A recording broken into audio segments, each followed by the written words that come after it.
नमस्ते, जय श्री राम।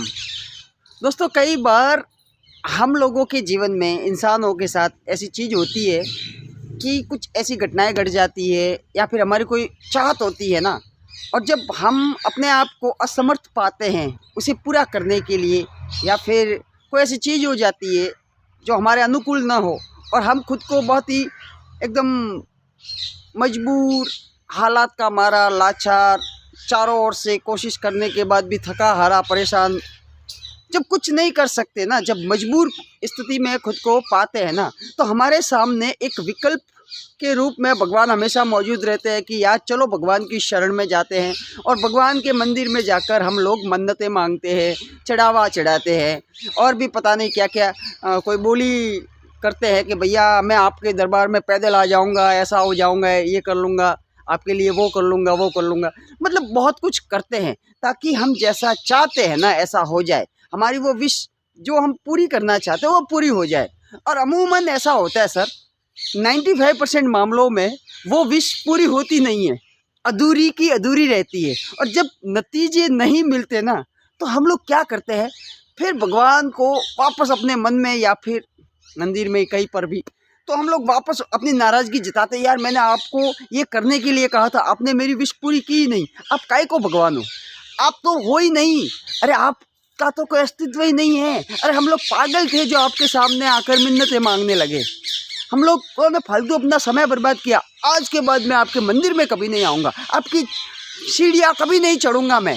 मतलब हम लोग इस तरीके से अपनी नाराज़गी जताते हैं भगवान के सामने, और हमें ऐसा लगता है साहब कि ऐसा करने से भगवान हमारी विश पूरी कर लेंगे, क्योंकि हम मतलब एक वो अधिकार जताते हैं। और जाहिर सी बात है, खुद को हम भगवान की संतान समझते हैं, तो ऐसा होता भी है कि भैया जताना भी चाहिए।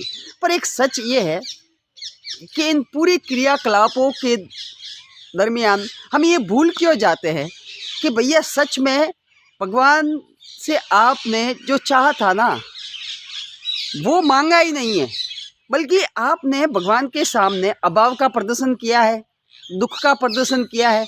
और भगवान है ना, देखिए मैं एक चीज़ क्लियरली बता देता हूँ साहब कि भगवान हमारी भाषा को नहीं समझते, उन्हें कोई मतलब नहीं है कि आप किस भाषा में क्या बोल रहे हो, क्या मांग रहे हो, आपके शब्द कैसे हैं, उन्हें कोई मतलब नहीं है। क्योंकि देखिए हम इंसानों ने इतनी ज़माने भर की भाषा मतलब ईजाद कर रखी है, भाषाएं बना रखी है कि भगवान कंफ्यूज हो जाएगा बेचारा।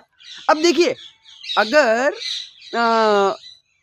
मेरे को सोना चाहिए, गोल्ड, ठीक है, और अगर वही मैं तेलुगु भाषा में मांगूँ ना, तो मैं बंगार मांगूंगा कि भैया भगवान मेरे को बंगारम दे दो, बंगारम दे दो। बंगारम बोलते बंगार तेलुगु में, ठीक है। अब हमारे राजस्थानी में, हमारे मारवाड़ी में उसी बंगार का मतलब होता है टूटी फूटी चीज़ें।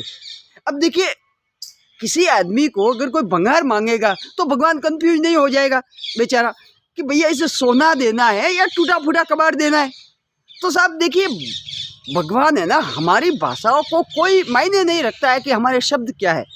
भगवान सिर्फ हमारी भावनाएं, हमारी विचार, हमारी ऊर्जा, हमारी जो फ्रीक्वेंसी है, वो ये सारी चीज़ें वो देखता है कि भैया ये बंदा क्या मांग रहा है, ये क्या चाहिए, किस तरीके की इसकी भावनाएं हैं, किस तरीके के इसके विचार है, ये किस मतलब तरंगों को बार बार छोड़ रहा है, किस तरीके की तरंगों को छोड़ रहा है, बस इतना ही है।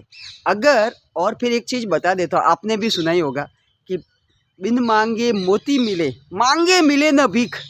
भैया अगर सब कुछ मांगने से ही मिल जाता ना, तो कोई दुनिया में भाई पैसा किसे नहीं चाहिए, BMW किसे नहीं चाहिए, भाई मेरे को भी चाहिए, पर मिली क्या, नहीं मिली ना। तो साहब मांगने से मिलता नहीं है। इसलिए अगर आप सच में चाहते हो कि भैया भगवान आपकी सुने, तो एक आपको मैं बढ़िया सुंदर तरीका बताता हूँ जो सच में काम करता है। और वो ये है, तरीका बहुत आसान है। आसान इसलिए है कि इसमें कोई विधि विधान करने की ज़रूरत नहीं है, कोई बड़ा झमेला करने की ज़रूरत नहीं है, बहुत आसान है। आपको आज दिन तक जो कुछ भी मिला है, भगवान ने जो कुछ भी दिया है ना, उसको गौर से देखना है। अब गौर से देखने का मतलब ये है, बहुत से लोग कहेंगे कि भैया बस देखना है, हाँ, गौर से देखने का मतलब ये है कि चेतन होकर हमें अपना जीवन जीना है, जागरूक होकर हम लोग सच में अपने जीवन को गौर से देखते ही नहीं है, क्योंकि हम इंसानों के दिमाग की सबसे बड़ी दिक्कत ये है कि हमारा दिमाग घूम फिर कर वहीं पर जाता है जो हमारे पास नहीं है। और नतीजा ये होता है, हम हमेशा अभाव में, चिंता में, डर में डूबे रहते हैं और उसी चीज़ को हम ऊर्जा दे रहे हैं। नतीजा ये होता है साहब कि वापस हम उसी डर को, चिंता को, अभाव को जनरेट करते हैं। हमारे खुद के ही विचारों की वजह से, खुद की ऊर्जा की वजह से, खुद के फोकस की वजह से ही ये सारी चीज़ें रिपीट मोड पर चलती रहती है। एक पैटर्न बन जाता है और हमें ये लगता है कि भगवान हमारी मदद नहीं करते। सीधा और सिंपल तरीका है, आपके पास जो भी है ना, उसके लिए आप थैंक्सफुल रहिए। वास्तव में ग्रेटफुल फील कीजिए। वास्तव में ग्रेटफुल फील करने का मतलब ये है कि जब आप ऐसा करोगे ना, जागरूकता के साथ जियोगे ना, तो आप अपनी सांसों के लिए ग्रेटफुल फील करोगे ना, क्योंकि ये जो सांसें चल रही है ना, सच में खुद से सवाल पूछिए कि क्या इसमें आपका कोई रोल है? अरे सच में नहीं है साहब, सच में नहीं है। आप सांस ले रहे हो, इसमें आपका कोई रोल नहीं है। आपको जो सुंदर आंखें मिली है, इसमें आपका कोई रोल नहीं है। ऐसा नहीं है कि भैया आपने चुनाव किया था कि मेरे को हेलो नीली नीली आंखें दे दो, ऐसे घुंघराले बाल दे दो। ऐसा कुछ भी नहीं हुआ है। सब कुछ आपको ईश्वर की कृपा से ही मिला है।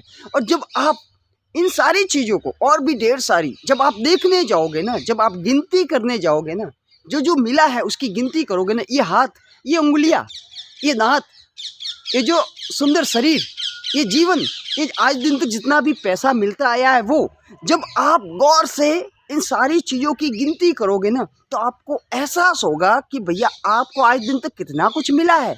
और जब आपके एहसास बदल जाएंगे ना, तो आपकी भावनाएं अपने आप बदल जाएगी। और जब भावनाएं बदलेगी, विचार बदलेंगे, आपका ऊर्जा, आपका फोकस जब आपके पास मौजूद चीज़ों पर जाएगा ना, तो जादुई तरीके से आपके जीवन में चमत्कार होने लगेंगे और वो सारी चीज़ें एक एक करके आपके जीवन में प्रकट होने लगेगी। अपने आप रास्ते बनने लगेंगे, अपने आप सब कुछ आपके अनुसार माहौल बन जाएगा और वो एक एक चीज़ जो आप चाहते हो ना, वो अपने आप आपके पास आ जाएगी। इसलिए अपने पास मौजूद चीज़ों की गिनती करनी चालू कर दीजिए, फिर देखिए भगवान आपकी सुनेगा ज़रूर। Thank you.